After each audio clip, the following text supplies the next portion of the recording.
Why is my exercise not working? Hi, I'm Cam, holistic health coach, mom to 2 humans and 4 pets. Hi, I'm Amelia, laboratory scientist by day and food scientist by night. Welcome to our show. Join us as we share our holistic approach to life after 50. You can expect real life stories with a dash of humor and a ton of truth. If it happens in midlife, we're going to talk about it. So hit that subscribe button and follow along. We're the Midlife Mamas.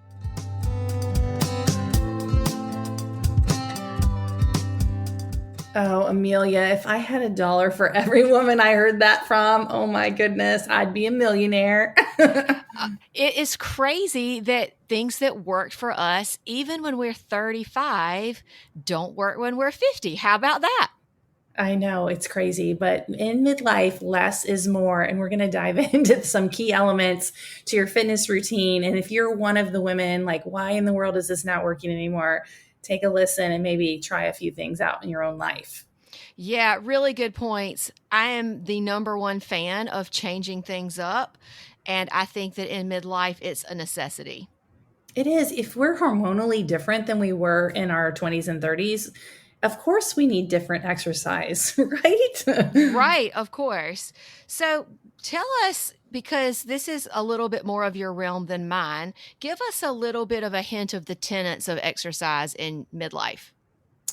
Well, I always start with, are you prepared to exercise for the day? So let's start with questions to ask yourself before you even decide if you're exercising or not. I mean, having a plan's good, but also you just have to check in with yourself. So, how did you sleep?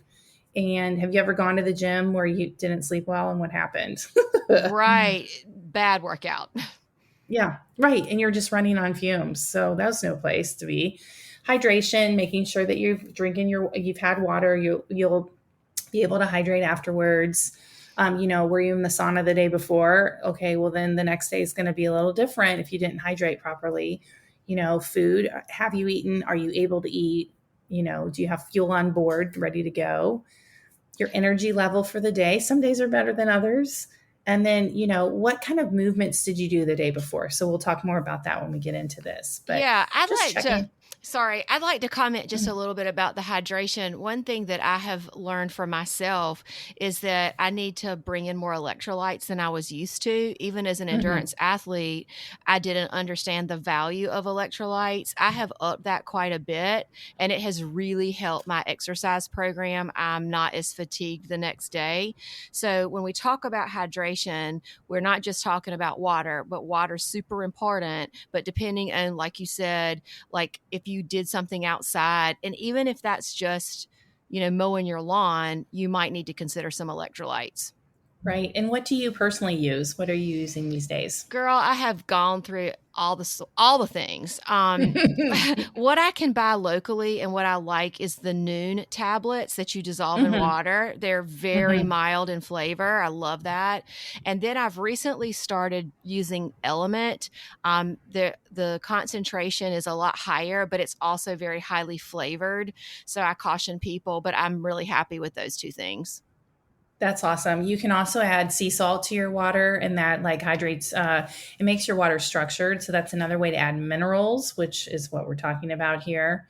I personally add Remag, which is magnesium, and right now I have vitamin C in there as well. So, and then I have some minerals that came with the sauna. So sometimes I'll throw those in there too. Can't hurt. Yeah, absolutely. So since we've asked questions of ourselves about, are we able to exercise? Let's assume that we've answered, I've checked, I slept fine, I'm hydrated, I have some food on board, I have enough energy. Let's talk about what exercise might look like in midlife. Yeah, so I have very strong feelings about this. I think your foundation for your exercise program needs to include strength training. And I would say, I'll go ahead and say, if you're in menopause, that's twice a week, not 4 times a week, not 6 times a week, just twice a week. You need some strength training in your life. Excellent. And what are the reasons why we should strength train? Well, so bone density is one of them for sure. And and also our blood sugar. So when you have glucose in your bloodstream, insulin takes it and puts it into your cells. Well, come to find out, muscle is one of the great lovers of your glucose. So it's kind of like Right. an extra sponge as far as your blood sugar goes. And so we've talked more about insulin before, and insulin resistance leads to, that spike and that drop, and that spike and that drop causes inflammation in our body. And so muscle helps you with your blood sugar, which is beautiful. It is beautiful. That is so beautiful. Mm-hmm. And then in addition, like everyone wants to be toned. Well, guess what? The only way you're going to get toned is if you lift some weights and do some resistant training.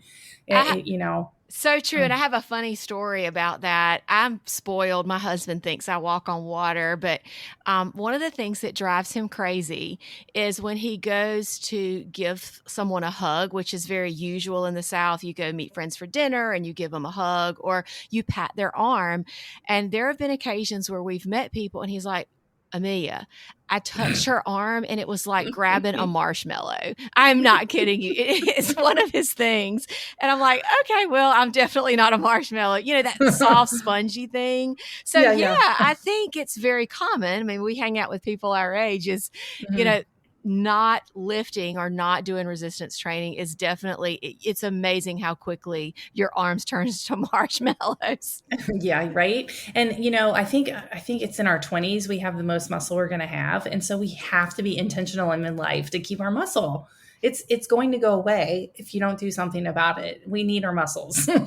We do need our muscles. And isn't it true that because metabolism slows after a certain time, that even if you hold everything the same, that you are going to lose muscle mass after a certain age?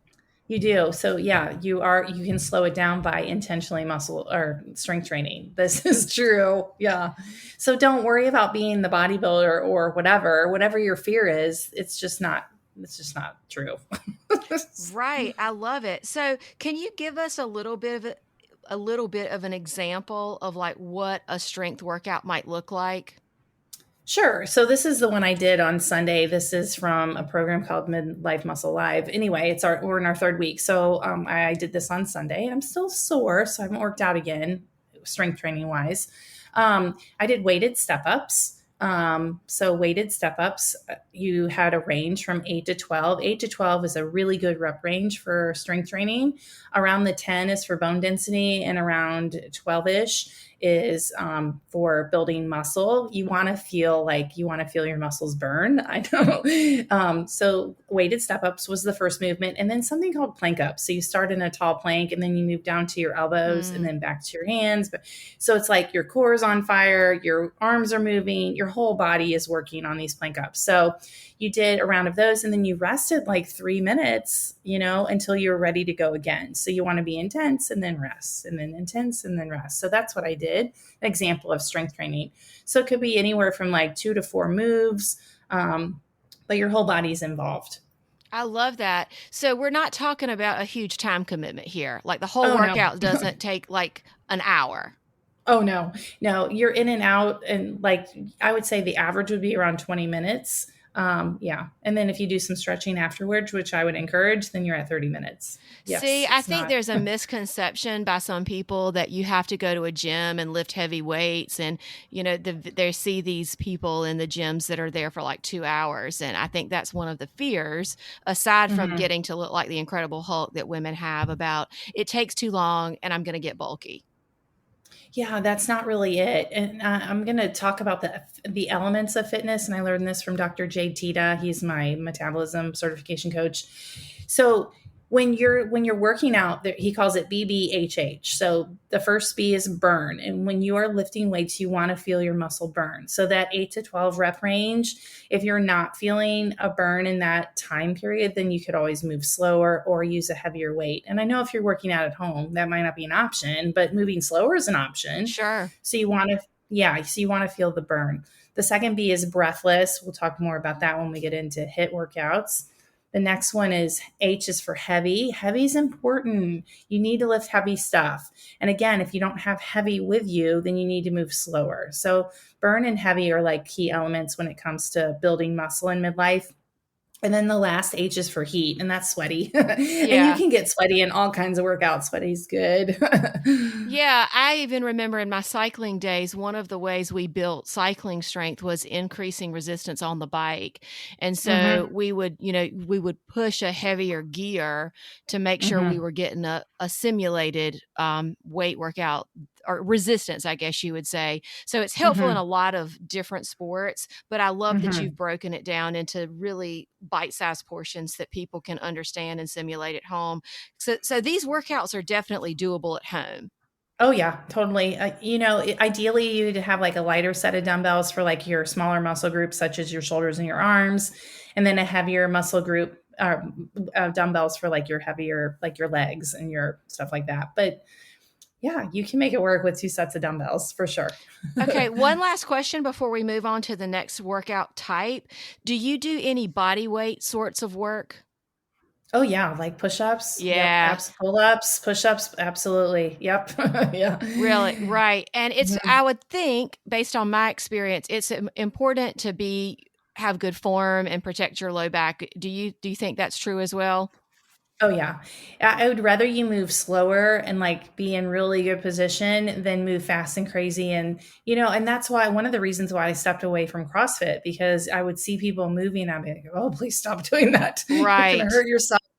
And the goal was to go fast. The goal was to go fast and Oh. heavy. And yeah, and that just doesn't work anymore at a certain point in life. Right. And I'm guessing that the likelihood of injuring yourself with, say, a 10-pound dumbbell is less than if you're trying to do like 30 or 40 pounds. Yeah. And when I write programs, I always give ranges, usually 8 to 12. So, like on my weighted step ups, I did 8 per leg. And Okay. some women are going to do 12 per leg, but I was good with 8. Like, it's Yeah. okay. Yeah, Yeah. this is really good. Oh, I'm learning so Mhm. much and I love it. Mhm. So, strength training, and we could talk for an hour on that alone, but let's Mhm. move on to some other type of workouts that might be helpful for midlife. Yeah, so the foundation is strength training. I just want to say one more thing about it. Like the other part of strength training that you get, especially in midlife, I don't know, is a confidence and ability to move your body, and like you can't measure that. So it's something inside. I just want to mention that you Yeah, gain. one of the first things that stuck with me, one of my favorite camisms is moving your body through time, space, and gravity. And I Yeah. mean, I remember like this stuff sticks with me, and it was so. It resonated so much that I thought, wow, that's so true that it does give you confidence and a sense of accomplishment. So I'm glad you brought that up. And also like bone density. You don't want to be frail little old lady. You want to, go out and do your gardening if you Yeah, want to go do that. absolutely. So Right? true. Okay, so we're moving on to HIIT training, and that stands for high intensity interval training. So the studies show that this is, if you're able, and we'll talk about that, if you're able, adding this element will change your physique, in particular your belly fat, the fat around your organs. Right. And we know scientifically that visceral fat around your belly, around your organs, is one of the most dangerous places to store fat. So if we have a Mhm. way to get rid of that targeted area, I'm all for that. Yeah, and so there's some like guidelines around this. First of all, you have to be like in a good place. You cannot be fatigued if you're going to try intermittent, or not intermittent fasting, high intensity interval training. You have to be in a good spot. And it can be as easy as we do this with the dogs. So we'll walk the dogs, and then we'll sprint a block, and then we'll walk them some more, and then we'll go again. And that's how that can be interval training. It does not have to be what you crazy things that you think of. Probably it can easy as walking your dog.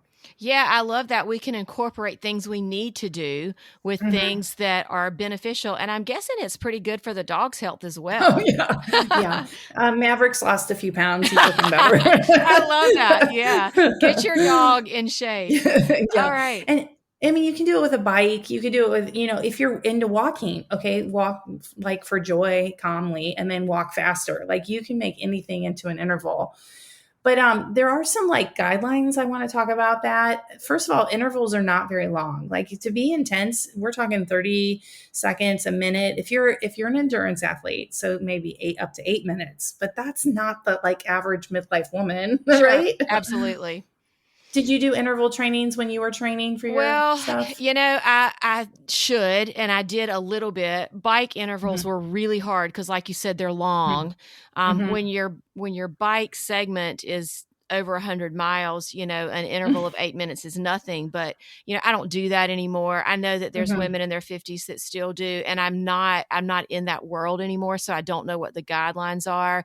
But yes, mhm, definitely intervals, and I did run intervals as well. And I think another thing, especially with regard to aerobic intervals as opposed to whatever else, it's important to know that we can say sprint a block and you don't mhm, have to necessarily time that, or at least that was my mm-mm, experience. So it's mhm. not about the actual speed, but the level of intensity. Is that true? Yeah. Yes, it's like your own gauge. Were you going at like an 8 or were you at a 10? Did you go too hard? Like, yeah, your own gauge. Absolutely. Yeah, And I what go ahead. Go ahead. I was doing mine more moderately and I'm like, no, I'm going to be more intense. So yeah, so I've turned it up a notch. Do you think it's helped?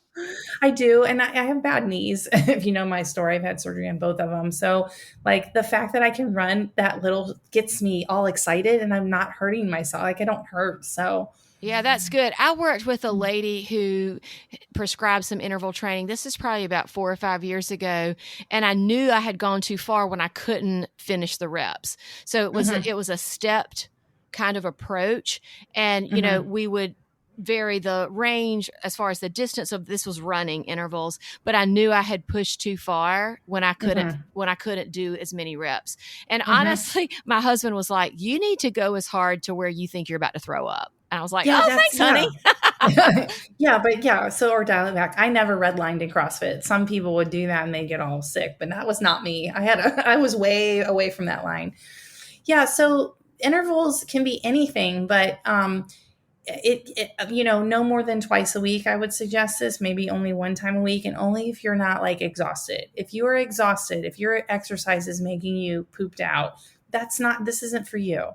But if you are in a good place hormonally and you feel like you do have the energy to try this, do it. And it's only like 20 minutes or however long you walk the dog. Yeah, very good. That was my next question, is just like Mhm, this, we covered the length of strength training, the whole mhm, workout. This mhm. workout, a HIIT workout, is how long? It depends. Sometimes I'll set the Tabata timer on my clock in the gym. And a normal Tabata is 20 seconds of work and 10 seconds of rest. And that is for 20-year-old guys. And we're not Ah, 20-year-old dudes. So how do you change that? You just make the rest equal to or longer than the work. So if you want to work for 20 and rest for 20, if that feels okay, 20 seconds. You could also work for 20 and rest for 30 seconds. Like it's okay, like change the rules. We need to make sure that we're resting the appropriate amount. So the rest needs to be equal to or more than the work part. But you also, there's like, you don't want to rest too much. You want to be able to be intense and then recover and then go intense and then recover. You don't want to like start over if you rest too long. It's like starting over. yeah, this has really encouraged me. I haven't done Mhm, one of these in a structured way in a really long time. Honestly, I haven't even done one in a not structured way, but this has really mhm. encouraged me. I think I've finally gotten my electrolyte balance pretty good. I've been sleeping pretty good the last few weeks. So I think I'm ready to give this a go. This is very encouraging. Yeah, it's not, it's just, it doesn't have to be fancy. It doesn't have to be at a gym, but we're just turning up the intensity and then resting. Yeah, I Like, love it. yeah, yeah. I would also encourage you making sure that you're eating around your HIIT workouts. We don't want to run on empty. And we're going to talk about stress in the next little section here. This is exercise is stress on your body. And we already have situations and hard time dealing with that in midlife. So we want the right amount of stress. It's the Goldilocks effect, which is hard. It depends on the day, it depends on the person, it depends on the exercise, but we're trying to tinker with the right amount of stress when we exercise. That's a really good point, but I do have a question. I have been Mm-hmm. acquainted with women who, if the workout wasn't but 20 or 30 minutes, they felt like they needed to do another workout because that How old are wasn't. they? Well, honestly, that's the funny part. There was this one lady I encountered when I was probably in my mid to late 40s, and I'm guessing she's 7 or 8 years Mm-hmm. older. So Mm-hmm. I don't know what it is about some folks that are just like, productive workout equal long time? What would you say to someone's like, oh, I only did 20 minutes, so I need to do something else? I mean, I disagree with I that. I do mean, too. Yeah. if I was driving to the gym for a 20-minute workout, I mean, then that's a whole nother issue. But I walk into my gym right here at I don't know. Yeah, more is not better. Less is better in midlife. You should look relaxed and non-stressed. Your body should feel good. If you're exhausted and you look stressed, your exercise is not working for you. I agree 1,000%. And I Mhm. wanted you to actually say that so people Mhm. would embrace you can do a workout in 20 or 30 minutes and not have to do Mhm. more workouts. No, right. So far we have like strength training twice a day if you're in menopause, maybe 3 times if you're perimenopause or before that, maybe. But and then hit 1 or 2 times a week. Right. That's where we are. Yeah. Cool. Let's talk about when hit goes wrong. So you had some research for us. Yeah, so I actually did some HIIT workouts. I did them twice a week, or I tried to when I was in my late 40s. And there is a school of thought that said that when we do it for too long, that menopausal women, it will actually encourage us to hold fat, and Mhm. also because it increases cortisol and increases our hunger hormone, which is ghrelin. So Mhm. that's a kind of a different look at it, but I think it's when you're doing it wrong. Well, I think those are legit concerns, right? Okay, those are legit concerns. So if you're doing too much for your body and you are gaining weight and you are still exercising, there's something wrong here. So maybe try less and see what happens. You may surprise yourself. I think that's so important to really reiterate, because we always think if it's not working, we have to do more. And at this point in Mhm. our lives, I would say more often than not, maybe you're doing too much. Uh-huh, you're doing too much. Yep. I can guarantee almost all the people I've worked with are eating too little and they're exercising too much. And if you're coming from an intense exercise background, that's what we thought we had to do. I'm Right, not sure. exactly. I agree. Mhm. I think that we have to reevaluate Mhm. everything, and a constant questioning of, is this working? And if it's not, let's unpack why, change one variable, and reevaluate. I told this story earlier to a class I was teaching in 2016. I was training more people than ever personally. I was coaching group classes. My diet had not changed, but I was exhausted and no amount of caffeine was working. And I had gained like 10 pounds. And here I was in the middle of my CrossFit career. And I was like, what in the world's going on? Went to the doctor just for a regular checkup, and I told her, I don't know what's happening. And that's when I was first diagnosed with hypothyroidism. So if something is off, if you something has changed, go get your blood work done. It may be as simple as a thyroid or something like that. Really, really good points. Everything changes, and blood work is only a snapshot. So, Hmm. ladies, if you had your blood work done last year, don't be like, oh, it was fine, because Hmm. literally those values are telling you what it's like today. And especially Hmm. if you're feeling different, that needs to be reevaluated and remeasured. Right. And it kind of snuck up on me. But when I realized we got a Starbucks down the road and I was drinking coffee all day, I'm like, this is not a badge of honor anymore. There's something wrong. I don't feel right. So, anyway, pay attention, ladies. Yeah, absolutely. You're your best, Hmm. like we've said it before, you're an Hmm. experiment of one, Hmm. and you know your body better than anybody else. Hmm. Yeah. So, as we wrap up the hit section, it's not for everybody. You have to be in a good spot. Just, be honest with yourself. More is not better, but it may help you if you're in a good space. So, there we go. There you go. So after strength training, the foundation, and we have the addition of HIIT training, what Hmm. else? I love walking, and we're talking about walking for joy, social time, just being outside. It's part of our metabolism is called NEAT. It's a non-exercise part of our metabolism. It's actually the largest changeable part. We have the most control over it, and it's simply moving. We're just moving. We're not stressed out. We're not like exercising, huffing and puffing. We're just walking. We're jittering. We're doing laundry, whatever. Right, and I love that, and I love that we're bringing joy back into it. Part of the Hmm. my walking time is I do listen to podcasts, but I also just have this like internal gratitude practice. I mean, I live in a Mm-hmm. fairly rural area, and I'm like, thank you for these beautiful trees and Mm-hmm. the opportunity. And, I hear like the locusts singing or the birds chirping or even the frogs. And I just try to Mm-hmm. really pay attention and be present. And it brings so much peace. So much peace. And again, you can't measure that, but that is part of your health and wellness. So, yeah. And it could be gardening. I'm just talking about low intensity activities where you're just moving. You're not stuck on the couch. You're doing something with your body. Yeah, I love that. And, part of good health is stress reduction. So these Hmm. joyful movements that don't feel stressful. Like maybe a HIIT Hmm. workout feels stressful. It felt stressful when I was doing them, but this Hmm. is not. And it just really, the overall stress reduction in your life is so valuable. Hmm. Hmm. I'm with you on that. And that kind of brings up why Monday, Wednesday, Friday, or Tuesday, Thursday, like if you're on one of those schedules, may be going against your ultimate goals. Do you ever want to Ooh, have it? Yeah. Do you have a tell hip? me. Yeah, tell me more. Tell me. Okay. So, as we are in menopause, so this is women that have not had a period in over a year. So, postmenopausal women, we need more rest between strength sessions, like 72 hours. So, if you're like a Monday, Wednesday, Friday girl, that may not be enough recovery between your sessions or Tuesday, Thursday. So, it's almost like in midlife, you have to reevaluate that. Maybe you should go Monday, Friday. I know that stinks. Or Monday, Yeah. Thursday. You just need to reevaluate how frequently you're exercising. You need recovery between. I just love that. And it's so empowering. I mean, we've told you that what worked in your 20s and 30s won't work now, but someone to say you need more rest is so empowering. As you need more rest.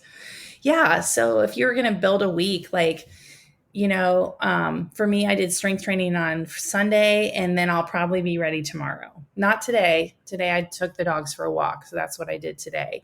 You just have to be like mindful of your body. And, I didn't sleep great last night. I was telling Amelia before we hit record, today's not the day to do strength training or HIIT workout. I don't know why I didn't sleep well last night. It just happened. So And you didn't beat yourself up about that. Like no. giving yourself grace to say it's not a great day for this and finding Mm-hmm. joy in what you did do is so Mm-hmm. incredibly important.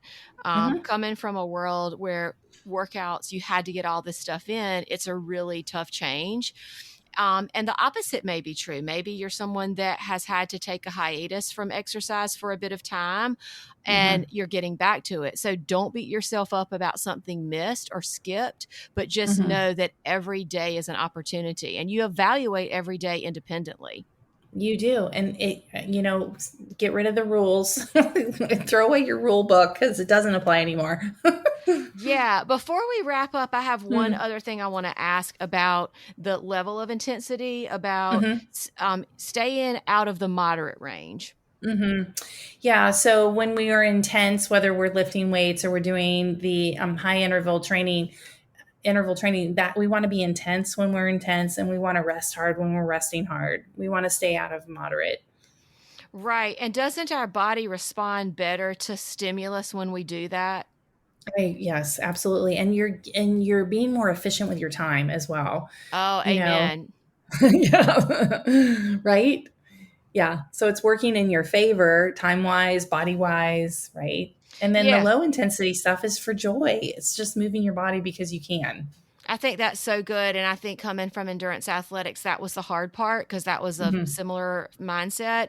And Hmm. low intensity, it's almost like you can't be too low. And if you think you're pushing it a little bit too hard, you probably are. And it kind of Hmm. sabotages the entire framework. Hmm.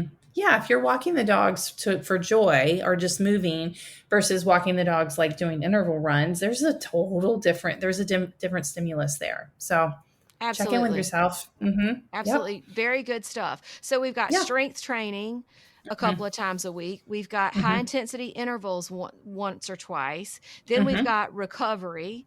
We've got Hmm. joyful movement Hmm. and all of the elements of hydration and nutrition. What else do we have? I think that's it. I think Yeah. Yeah, I I think that think that covers. Right. Yeah, it's not as hard as it needs to be. Right. And you know your body better than everyone else. And so you're worth it to move. That's right. Be an experimental one, Amelia. Absolutely. Same here. And we just want to remind you that you are your own best expert, and we're here to support you through midlife.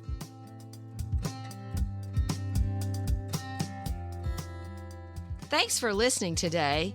You can find us on Instagram at midlife.mamas.